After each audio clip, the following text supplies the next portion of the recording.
Christmas Eve was perfect. We had rented a small, cozy cabin in the snowy woods of Utah. The fireplace crackled as we decorated a tiny tree we'd brought with us. The smell of freshly baked cookies filled the air. Laughter echoed as we planned our Christmas dinner for the next day. Everything felt magical.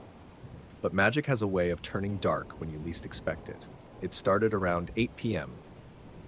The snow outside had started falling heavier, covering the ground in a thick white blanket. I stood by the window, gazing out when I noticed movement in the shadows. A figure tall, wearing red, moved between the trees. My first thought was a hiker caught in the storm, but something felt off. I turned to Sarah, my sister. "Did you see that?" She shrugged, not looking away from the string of lights she was untangling. "See what?" I hesitated. "Probably nothing." An hour passed, and we were back to laughing and joking when a sudden, sharp bang came from the front door. Bang, bang, bang! We froze. Who could that be? Tom, my brother-in-law, frowned. "Maybe someone needs help," I said, trying to sound calm. Tom grabbed a flashlight and moved to the door. "Who's there?" he called out. No answer. "Hello?" Still nothing.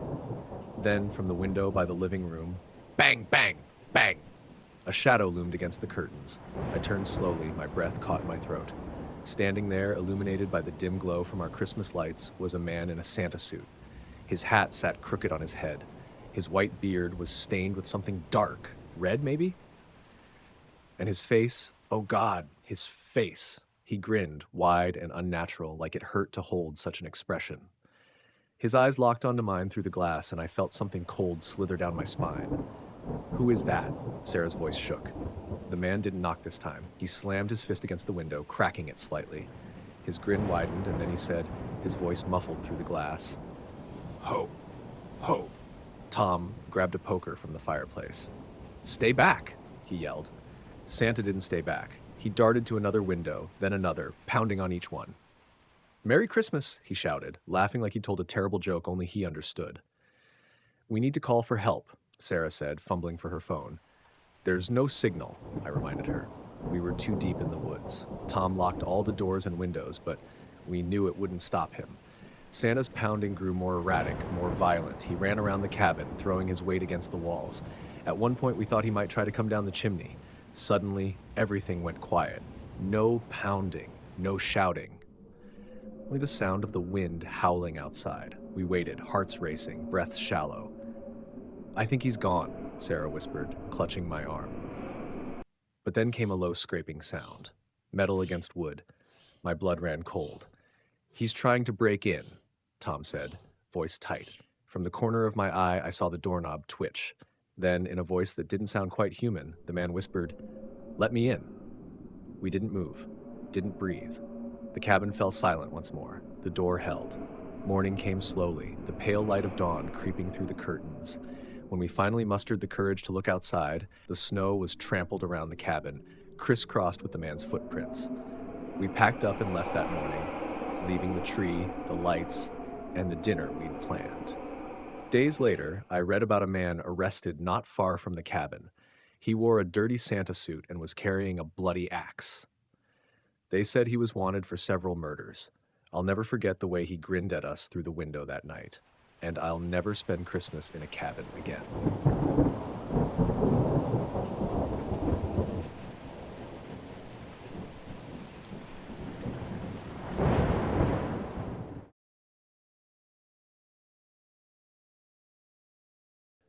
Last Christmas Eve, the city looked like a jewel box from the mountains. Every house was decked in lights, sparkling reds and whites that turned the dark into something magical. Sarah, Brian, and I had a tradition. We'd pile into a car and drive up to the overlook to watch the city glow below us. That night, everything seemed normal, at first. The climb up the mountain roads was bumpy and cold. Brian had his music playing low, and Sarah and I were sipping hot chocolate from thermoses. The closer we got to the top, the quieter it became. The air felt different up there, thinner, colder, like it knew something we didn't. When we arrived, we parked in a gravel lot near the trailhead. The air was sharp against our cheeks as we stepped out. Above, the sky was endless and dark, the stars faint and distant. Below, the city shimmered like it was alive.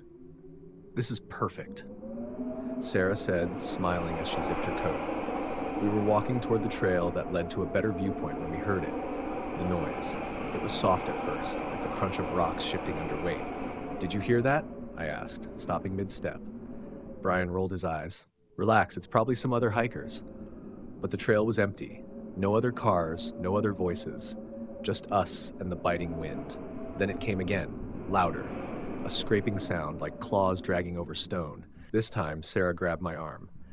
"That doesn't sound like hikers," she said, her voice low.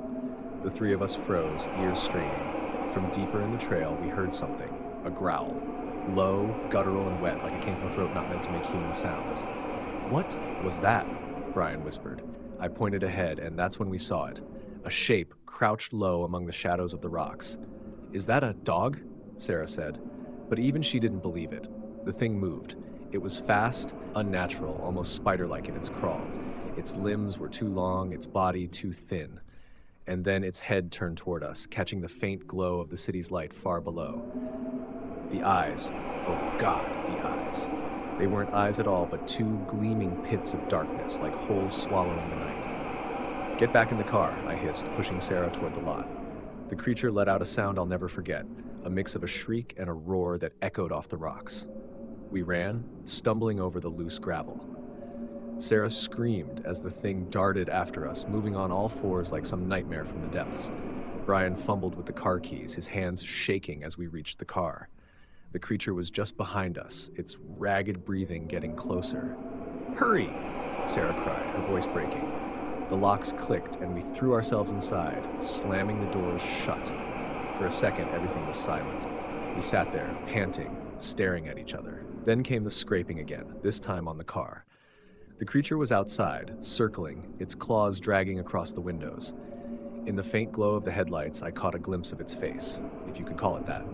No nose, no lips, just a smooth, stretched surface where features should have been. And those pits where its eyes should have been. They stared, unblinking. "Drive!" I yelled, and Brian didn't need to be told twice. The tires screeched as we tore down the mountain road. The creature gave chase, its gangly limbs propelling it faster than I thought possible, but it couldn't keep up. Eventually, the headlights didn't catch its silhouette anymore.